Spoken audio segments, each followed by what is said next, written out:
నా ప్రియమైన బిడ్డ, నా మాటలు జాగ్రత్తగా ఆలకించుము. అన్యుల వలె అనేక వ్యర్థపదములతో మీరు ప్రార్థింపవలదు. అట్లు చేసినగాని దేవుడు తమ మొరనాలకింపడని వారు భావింతురు. కాబట్టి వారివలె మీరు మెలగరాదు.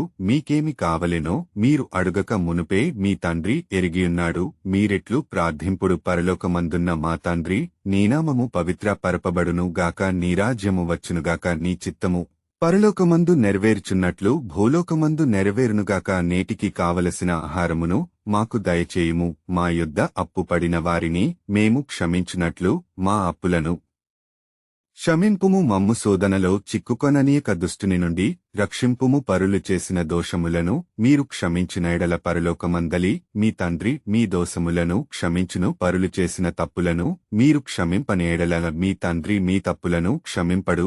మత్తయి సువార్త 6వ అధ్యాయము 7 నుండి 15వ వచనము వరకు. ఆమెన్.